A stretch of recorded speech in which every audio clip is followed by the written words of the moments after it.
वो कौन सी ऐसी कार है जिसको आप नहीं चला सकते? Remote control. अस्सलाम वालेकुम नाज़रीन, आप देख रहे हैं हाल टीवी। मैं हूं आपकी होस्ट ईशा खान। इस वक्त मैं मौजूद हूं लिबर्टी मार्केट में और हम यहां पे लोगों से जानते हैं कि उनकी कॉमन सेंस के कुछ क्वेश्चंस और उनकी मौजूदा ज़िंदगी के बारे में, वो क्या कर रहे हैं, वो किसके साथ हैं, वो किसके साथ काम करते हैं और क्या करते हैं, इस सारे में भी हम उनसे बात करते हैं। आइए देखते हैं। अस्सलाम वालेकुम। वालेकुम अस्सलाम। क्या हाल चाल है? अल्हम्दुलिल्लाह। आपने? अल्हम्दुलिल्लाह। आप क्या काम करते हैं? मैं as a product designer job करता हूँ। किधर?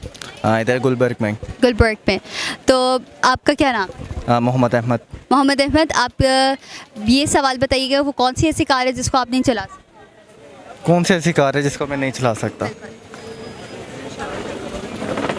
Remote control. वो तो कंट्रोल आप ही करते हैं। कोई आइडिया नहीं। सोचिए। ऐसी कौन सी कार है जो मैं नहीं चला सकता? बिल्कुल।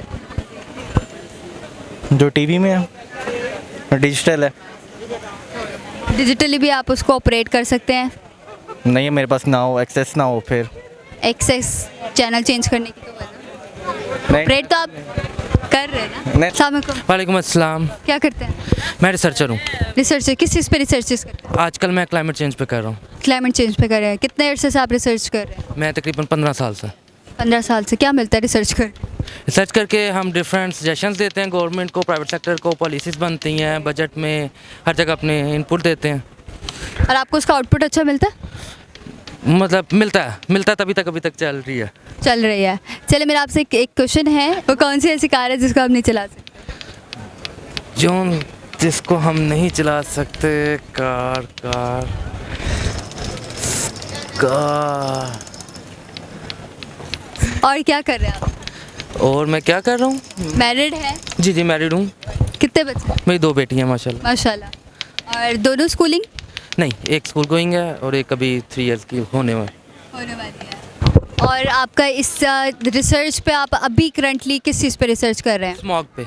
स्मोक पे? जी बेसिकली ये तो सर्दियों में ज़्यादातर इशू स्मोक का ही होता है। जी जिसकी वजह से स्कूल भी बंद हो जाते हैं, सारा कुछ लोगों को भी प्रॉब्लम होती है। तो आपने इस चीज़ पे क्या रिसर्च की और आपको क्या लगता है कि स्मोक को कंट्रोल कैसे किया जा सकता है और हम like as a Pakistani citizen हम किस तरीके से उसमें अपना किरदार अदा कर सकते हैं? तो बेसिकली देखें, इसमें 2-3 पहलू हैं। एक तो सबसे पहले कि जो ओवरऑल टोटल हमारा जो क्लाइमेट चेंज इफेक्ट हो रहा है ना, और उसमें जो क्लाइमेट में इफेक्ट का पाकिस्तान, उसमें बहुत कम परसेंटेज है उसकी ग्रीन हाउस गैस एमिशन में 0.01% है। उस 0.01% में से जो सी स्मॉग की कंट्रीब्यूशन है ना, वो बहुत ही कम है। मतलब ज़ीरो के आगे अपनी मर्ज़ी से ज़ीरो लगा लें और फिर उतनी है। अच्छा, उसके लिए सबसे पहले तो, क्योंकि ये बॉर्डर के दोनों तरफ है, इट्स ट्रांस बाउंड्री इशू ना, पंजाब इंडिया और पंजाब पाकिस्तान के। सबसे पहले तो चीज़ ये है कि फार्मर्स को ये बताना पड़ेगा कि ये एक इशू है, क्योंकि उनका सबसे पहला स्टैंड यही है कि यार हमसे ज़्यादा वेहिकुलर पोल्यूशन है, जो तकरीबन 61% कंट्रीब्यूशन कर रही है स्मॉग में। ठीक है, उसके बाद इंडस्ट्रीज़ हैं और हमारा तो कंट्रीब्यूशन है, तो फिर भी बताना है कि बेशक कम है लेकिन आपका है। दूसरी चीज़ ये है कि मॉडर्न टेक्नोलॉजीज, प्रैक्टिसेस, सस्टेनेबल और प्रिसिजन एग्रीकल्चर को इंट्रोड्यूस करवाना है, क्योंकि हमारे जो उनसे राइस और वीट के दरमियान, ये नवंबर के आसपास आके जो दरमियान में टाइम पीरियड है ना सोइंग का, वो बहुत कम है। तो उस कम पीरियड में कम पैसे के साथ उनको ये स्टबरिंग बर्निंग करनी पड़ती है। वो इतनी मेहनत करके निकाल नहीं सकते बारी बारी। टेक्नोलॉजी मशीनरी उस तरह से उनके पास है नहीं है, तो इसके लिए गवर्नमेंट को इंसेंटिवाइज करना पड़ेगा। थोड़े प्राइवेट लेवल पे मशीनरी को, न्यू टेक्नोलॉजीज़ को इंट्रोड्यूस कराना पड़ेगा। वो चाइना से लाएँ, प्राइवेटाइज करें, जिस तरह से भी करें, और इंसेंटिवाइज करें फार्मर्स को। और सिर्फ लार्ज स्केल फार्मर्स को नहीं, जो मिड फार्मर्स हैं और स्मॉल फार्मर्स हैं उनको भी। तो ये इस तरह से होगा, लेकिन ओवरऑल इसका कंट्रीब्यूशन बहुत कम है। दूसरा, मैं तो जिस चीज़ के लिए कुछ कर रहा हूँ, ऑफकोर्स अभी पॉसिबल नहीं है, क्योंकि इंडिया और पाकिस्तान में भी कोई बहुत अच्छे हालात नहीं है। वो पंजाब और Punjab man to man, farmer to farmer interaction हो, कुछ ये उधर से सीखें, वो इधर से सीखें, दोनों मिलकर कुछ जगहों पे इसको इम्प्लीमेंट करें कि ये अच्छा रोकते हैं। 2 डिस्ट्रिक्ट में रोकते हैं, फिर देखते हैं कितना इफेक्ट है। 3 में रोकते हैं, बॉर्डर के क्रॉस रोकते हैं, और फिर क्योंकि ये चलती रहेगी डिबेट, हम कहेंगे उधर से इधर आती है हवा, चलती है उधर से इधर, वो कहते हैं इधर से उधर चलती है, उधर आते हैं। तो इसलिए दोनों का मिलना, तो एक तो जो मैक्रो लेवल पे दोनों गवर्नमेंट्स को, शायद पंजाब टू पंजाब, इनको मिलाना पड़ेगा। दूसरा, इंसेंटिवाइज करना पड़ेगा, precision agriculture, climate smart agriculture को इंट्रोड्यूस करवाना पड़ेगा। तो इसको इंट्रोड्यूस आपको क्या लगता है कौन से ऐसे स्पेसिफिक लाइक ब्रांड्स होंगे या कुछ ऐसी मार्केटिंग होगी? देखिए, जो जहाँ रहेगी बात ब्रांड्स की, तो वो तो बिज़नेस है, तो बिज़नेस तो अवेलेबल है, बिजनेसमैन भी अवेलेबल है इंट्रोड्यूस करवाने के लिए। लेकिन क्या फार्मर उतनी महंगी ले सकता है या नहीं? अभी मौजूद है, पाकिस्तान में हैं बहुत सारे, ये गैलेक्सी राइस वाले यूज़ कर रहे हैं। ज़ाहिर है वो एक गैलेक्सी राइस मिल बड़ी एक कंपनी है, वो यूज़ कर सकती है, ड्रोन्स भी कर सकती है, सब कुछ कर सकती है। हमारे के जो नॉर्मल किसान है जो एक निचले तबके से ताल्लुक़ रखते हैं, वो इस चीज़ में कैसे उसको हम शऊर दे सकते हैं कि भाई आपकी वजह से भी कुछ इश्यूज़ आ रहे हैं क्लाइमेट में? यार देखें, मैं आपको एक सच्ची बात बताऊं, ये केस स्टडी बेस होता है। जहांगीर तरीन करेगा ना तो देखा देख बाकी भी समझेंगे हाँ यार वो कर रहे थे तो मतलब मसला है, ठीक है। दूसरी चीज़ ये है कि उनका प्रॉब्लम समझाने से ज़्यादा ना उनको साथ हल भी देना। तो वो कहते हैं हम क्या करें, वो लेज़र लेवल करने के लिए रेंट कर नहीं कर सकते, वो पूरा गाँव मिल के करता, 4 खेत करते हैं बाकी कर नहीं सकते, इतनी महंगी टेक्नोलॉजी अफोर्ड नहीं कर सकते। जो इवन के ये गुजरांवाला वाली साइड के, हाफजाबाद वाली साइड के जो उनसे लार्ज स्केल फार्मर्स हैं, बड़े फार्मर्स हैं, 25 एकड़ इससे ज़्यादा की ज़मीन वाले, बहुत सारे ऐसे हैं जिन्होंने टेक्नोलॉजी खुद इंपोर्ट करवाई हुई है चाइना से। वो एक दफ़ा यूज़ किया पड़ी हुई है, वो कहते हैं ठीक कराने के लिए यहाँ पे दुकानें नहीं हैं, अब हम वापस चाइना नहीं भेज सकते, हर दफ़ा नई नहीं मंगवा सकते। तो वो एक मार्केट डेवलप करनी पड़ेगी और वो थोड़ी सस्ती मार्केट डेवलप करनी पड़ेगी। वैसे पाकिस्तान चाइना के साथ आगे पीछे इतना कुछ कर रहा होता है, तो अब थोड़ा सा एग्रीकल्चर में भी सीखना पड़ेगा, चाइना की केस स्टडी लेनी पड़ेगी, उनकी जो कंपनी था उनको आके कहना पड़ेगा यार ये मार्केट में आ जाओ, सस्ती वो भी टेक्नोलॉजी ले आओ, यहाँ तुम खिलौने बेच रहे हो, कपड़े, मोबाइल सब कुछ बेच रहे हो, इस चीज़ को भी ले आओ, ड्रोन को भी ले आओ। ड्रोन पे है डिफरेंट स्टैंड है, ड्रोन हमारा यहाँ पे अभी अलाउ नहीं है सिक्योरिटी रीजन्स की वजह से, लेकिन फिर भी यहाँ सैम्पल किया जा सकता है, यहाँ पार्ट्स आ सकते हैं। तो वो बेसिकली गवर्नमेंट को एक मार्केट जनरेट करनी पड़ेगी। जब मार्केट होगी फिर फार्मर को सुनाएंगे ना कि यार तुम्हें इतनी देर जो कीता है 5 मिनट भी कम हो सकता है, सो टेक दैट टेक्नोलॉजी, तो आपके पैसे कम लगेंगे, या हम आपको इंसेंटिवाइज कर रहे हैं। जैसे ट्यूबवेल पे सब्सिडी दे देते हैं, पानी पे दे देते हैं, इलेक्ट्रिसिटी पे दे देते हैं, हम टेक्नोलॉजी भी दे रहे हैं, रेंट आउट कर रहे हैं। इनके 28 हार्वेस्टर भी तो गवर्नमेंट के चलते हैं, साउथ पंजाब से चलते हैं, ये सेंट्रल पंजाब तक आते हैं। 28 यही रख लो यार मशीनें, थोड़ा थोड़ा कुछ ना कुछ तो फ़र्क पड़ेगा। तो ये इस तरह से होगा थोड़ा सा। लाइक आपका ये कहना है कि हम सारे मिलके कंट्रीब्यूशन करेंगे तो ही कुछ इस चीज़ पे एनवायरनमेंट पे हल हो सकता है। Contribution is the most important thing right now. 101%। देखें, इन्वायरमेंट, क्लाइमेट चेंज, ये सब्जेक्ट ही ऐसा है, it's not about an individual, ठीक है। मतलब अगर हम ये सोच के कि मेरी गाड़ी ईवी होने से, इलेक्ट्रिक व्हीकल होने से कोई फ़र्क नहीं पड़ेगा, इतनी भी तो नहीं है, तो इस तरह से कभी नहीं होगा, ठीक है। मैंने आपको बताया पाकिस्तान का share global green house gas emission में 0.01% है, लेकिन टॉप 10 इफेक्ट होने वाले कंट्रीज़ में पाकिस्तान है। आप फ्लड देखते हैं, आप ड्राउट देखते हैं, उसके अलावा आप साइक्लोन कराची की बारिशें देखी, मानसून आपने देखा। तो इट्स नॉट अबाउट इंडिविजुअल, सबको अपनी जिम्मेदारी का ख्याल करना पड़ेगा और सबको जितना हो सके। सो बेसिकली ये शऊर की बात है, सिविलाइजेशन की बात है। मैं इसमें गवर्नमेंट को इतना नहीं वो ब्लेम देता, मतलब होगा उनका, बहुत सारी चीज़ें की जा सकती थी, लेकिन पहले हमें समझना पड़ेगा, अपना कमरा हमें साफ़ करना हमें समझना पड़ेगा, ठीक है। हमारी जिम्मेदारी है, काम वाली नहीं रख सकते, काम वाला नहीं रख सकते, तो कमरा गंदा रहेगा ये नहीं होता। जिस दिन वो छुट्टी करें नहीं आ सकती तो आप करते हैं। सो बेसिकली सबसे पहले तो आपको ये सब मेंटल अप्रोच की बात है, आप क्या अप्रोच लेते हैं, आप इसको इशू समझते हैं नहीं, बहुत सारी जगह आप समझते हैं, बहुत सारी जगह मैं जानता हूँ जो नहीं समझते, वो क्रिकेट खेलने के लिए पूरी की पूरी आग लगा देते हैं, वो ग्राउंड को आग लगा देते हैं। सो ये अब वही बात है ना समझने की है। इधर एक तरफ इलेक्ट्रिकल व्हीकल की हम बात करते हैं, होने चाहिए। चार्जिंग पॉइंट्स कितने हैं इस्लामाबाद पूरे में से 3 है इलेक्ट्रिक व्हीकल के चार्जिंग पॉइंट्स, तो वो कैसे प्रमोट होगा? तो वो बेसिकली ये सिर्फ सेल्फ उसकी बात है। अब शेल को कौन समझाए, PSO को कौन समझाए कि EV लगाओ, पॉइंट लगाओ, चार्जिंग। GT रोड पे एक लगा हुआ है हार्ड डिस्क के बाहर, अब पूरे GT रोड पे एक है यार। जब तक जो दिखता है वो बिकता है, आप खुद दिखाएंगे, लाएंगे, आप बताएं यार। PM यूज़ कर रहा है EV, CM यूज़ कर रही है EV, जहांगीर तरीन कर रहा है EV, इमरान खान कर रहा है, मतलब आप दिखाएं, बताएं, कन्विंस करना। कभी भी आप फोर्स नहीं कर सकते, जस्ट आपने कन्विंसिंग पावर होनी चाहिए ताकि आपका सामने वाले की कन्विंस हो जाए। मैं तो आपको बता रहा हूँ, एक तो मोस्टली वैसे भी मुसलमान, लेकिन ये जो हमारा इंडो पाक जो एरिया है ना, आप फोर्स नहीं कर सकते, आप कन्विंस ही कर सकते हैं। और कन्विंस करने का दिखता है बिकता है, आप सोशल मीडिया देख लें, PTI का बयानिया देख लें, मतलब आप फेंके जाने वाले पम्फलेट देख लें, ये भी पता है सबको जो दिखता है वो बिकता है। प्रायोरिटीज़ की बात है, उनके लिए भी अभी हमारी प्रायोरिटी ये पॉलिटिकल इंस्टेबिलिटी, इकोनॉमिक इंस्टेबिलिटी, इनसे बाहर निकलें तो फिर है ना, ये सस्टेनेबिलिटी, ये फ्यूचर स्टडीज़, ये सारा कुछ बहुत बात की बातें हैं। हमारा पाकिस्तान का देखें टोटल प्रॉब्लम भी है, हम बहुत शॉर्ट टर्म प्लान बनाते हैं, लॉन्ग टर्म सोचते नहीं।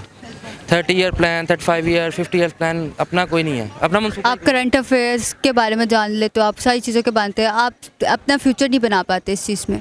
आपको ना प्रेजेंट अपना, आप प्रेजेंट में आप होते हो कैसे, अच्छा चलो प्रेजेंट चल रहा है ठीक है, बट आपको ये नहीं पता कि आपकी आने वाली नस्ल क्या इस चीज़ से इफेक्ट हो रही है। आप उस उनके ऊपर इम्पैक्ट पड़ रहे हो, आपका इम्पैक्ट उन पर गलत जा रहा है। यार वो बेसिकली हमारी सोच ही डेवलप ही गलत हुई है। ये कोई बुरा ना माने, मेरे अपने वाला साहब भी बोल रहे हैं कि ये बापों का बहुत कसूर है, हम सुपर वाली जनरेशन का जेन्युइनली बहुत कसूर है। मैं आज बड़ी गाड़ी नहीं ले रहा, पैसे बचा रहा हूँ, मेरे बच्चे पढ़ जाएंगे, ठीक है। मैं पैसा खर्च नहीं कर रहा, मेरे बच्चे घर में रह लेंगे। अच्छा ये मैं सोच सकता हूँ अपने बच्चों के लिए, मैं माहौल का नहीं सोच सकता बच्चों के लिए, इकॉनमी का नहीं सोच सकता बच्चों के लिए। मैं ओवरऑल मैं ये सोच सकता हूँ पैसे जोड़ के मैं उनको बाहर पढ़ने भेज दूँगा। ये नहीं सोच सकता कि यहाँ पे भी अच्छी यूनिवर्सिटी होनी चाहिए या यहाँ यूनिवर्सिटी में जो मसले हैं उसके लिए खड़ा होना चाहिए। सो ये ना सोच का फ़र्क, ये हमारे बापों का मसला। और दूसरा, जितनी जल्दी ये टेक्नोलॉजी ट्रांजिशन हुई है ना, टेक्नोलॉजी अपग्रेडेशन आई है, सोशल मीडिया आया, अब ना ये बापों को रिटायर हो जाना चाहिए। जेनुअनली मैं बता रहा हूँ, बुरा मानने की बात नहीं है। एक टाइम तक आप थे, हम आपसे सीखते थे, अब आपको नौजवानों से, मेरे से भी ज़्यादा नौजवानों से सीखने की ज़रूरत है। जेनुअनली बात है। मतलब मैं आपको अपना एक एक्सपीरियंस बताता हूँ। तो during the time of PTI ना, तो वो एक पोर्टल था जिस पे आप शिकायत करते थे, पीएम पोर्टल, कोई भी मसला होता था। सो मैंने 5 शिकायतें की उसमें से 3 मेरी हल हो गई। So I was myself government employ at that time. तो मैंने बाकी 2 में चेक किया कि यार ये क्यों नहीं हुई, ये ज़्यादा आसान थी, ठीक है। तो मुझे पता चला वो दोनों के ना जो सेक्रेटरी साहबान थे ना, वो बुजुर्ग बाबा थे जिनको एंड्रॉयड भी चलाना नहीं था आता। और बाकी तीनों के जो थे ना, वो नए नए CSP ऑफिसर भर्ती हुए थे, तो वो उनको देख रहे थे। उन्होंने विदिन 4 डेज़ 5 डेज़ कर दिया। और बाकी दोनों को डिक्लाइन करना भी नहीं था आता, और वो पढ़ी भी थी, वो कुछ करेंगे तो आगे कहीं जाएगी। तो ये अब ये चीज़ समझ नहीं है। ये अभी आप मतलब आजकल का हॉट टॉपिक है सोशल मीडिया वार, सोशल मीडिया टेररिज्म, सारा कुछ। यार छोड़ दो आप पम्फलेट को, तंदूरों पर स्टिकर लगाने को। इससे अच्छा था इतने पैसों में तुम बाहर से सोशल मीडिया टीम हायर कर लेते, ग्रेजुएशन किए हुए सोशल मीडिया कर लेते, सोशल मीडिया पे सोशल मीडिया का मुकाबला करते रहते। लेकिन वो अप्रोच अब नहीं जा नहीं रही। तो प्रॉब्लम ये नहीं है कि देखें, जो भी गवर्नमेंट आती है, मैं आपको जेन्युइनली बता रहा हूँ, और जो भी हमारी जिसे कहते हैं ना एक पूरी की पूरी यूथ की जनरेशन आती है, वो कल को बुजुर्ग हो जाती है, सब अपना हिस्सा डालते हैं ठीक करने को, अपनी अपनी प्रायोरिटीज़ होती हैं, सबसे गलतियां भी होती हैं, मैं ये भी मानता हूँ।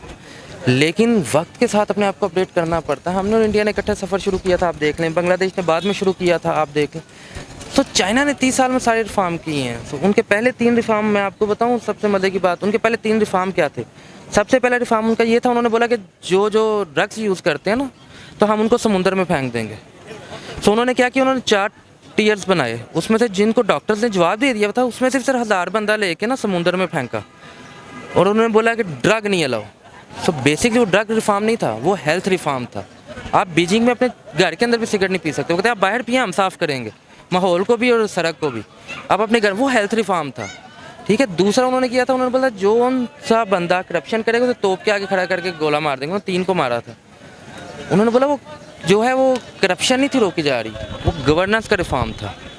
तीसरा उन्होंने जो रिफॉर्म किया था ना, वो ये था कि जो बैचलर्स नहीं करता ना, वो वोट नहीं डाल सकता। पॉलिटिकल पार्टीज़ वहाँ के जितने नादम कह लें, जिस तरह भी इजी आप कह लें, उन्होंने खुद से पैसे दे के बच्चों को पढ़ाते थे, पूरा इलाका पढ़ाते थे, खुद स्कूल बनाते थे कि पढ़ें। वो एजुकेशन रिफॉर्म था, वो इलेक्शन रिफॉर्म नहीं। कोरिया हो गया, चाइना हो गया, इनकी एजुकेशन भी बहुत ज़्यादा स्ट्रिक्ट है। आप यकीन करें कि उनके लाइक बच्चे आते हैं जाते हैं, वो ऑल द टाइम उनके लिए सिर्फ स्कूलिंग ही है, जो सब कुछ है 18 ईयर्स के बाद। आफ्टर 18 उनके लिए मिलिट्री ट्रेनिंग और मिलिट्री एकेडमी ज्वाइन करना इट्स कंपलसरी हो गया हुआ है। तो वो अपने कल्चर, अपनी मिलिट्री और अपने सारी चीज़ों को एक प्रमोट कर रहा है ना। यार देखो, हम तो पाकिस्तान जो है ना, हम ना वेस्ट बन सके हैं ना अपना कल्चर मेंटेन कर सकें। रही बात ये चाइना कोरिया की ना, उनकी सोच डिफरेंट है। मतलब मैं वो उस पर नहीं जाऊंगा, वो फिगर्स पे आप आएंगे तो चीज़ डिफरेंट हो जाती है। लेकिन सबसे बड़ी जो एजेंसी है ना दुनिया में, वो चाइनीज़ है, क्योंकि वहाँ का हर बंदा जो एजेंसी का हिस्सा है, वो हर बंदा अपने मुल्क के लिए काम करता। हमारा हर बंदा अपने मुल्क के लिए काम नहीं करता, ठीक है। हमारे गिने चुने पर्सनल हैं जो FIA में, ISI में है, रा के गिने चुने। चाइना का एक बंदा अपनी गवर्नमेंट के लिए काम करता है, अपने मुल्क के लिए काम करता है, 24/7 का 24/7 करता है। मैं आपको एकदम आई वाज इन चाइना, और वहाँ पे हम सबको एक एसोसिएट अलॉट हुआ। The girl allotted to me, उसका वैसे तो नाम मुश्किल से चाइना में था, वो 2 नाम रखते हैं एक इंग्लिश नेम, उनका नाम था रूबी। तो मैंने उसको सेकंड डे पूछा, मैंने कहा यार मेरी बात सुनो, मुझे 2 बातों की समझ नहीं आ रही। उसने बोला पूछे सर जी। मैंने कहा यार पहले बताओ तुम्हारा बॉयफ्रेंड वगैरह नहीं, 24 घंटे तुम मेरे सर पे खड़ी रहती है। उसने बोला है। तो मैं कहा बातचीत नहीं कभी करती? कहती करती हूँ, यहाँ 6 बजे फारिग होती हूँ, 6 से 7 डिनर होता है, 7 से 8 मैं सुबह के कपड़े प्रेस करती हूँ, 8 से 9 बात करती हूँ, 9 बजे मैंने सोना होता है। मैं कहा बस?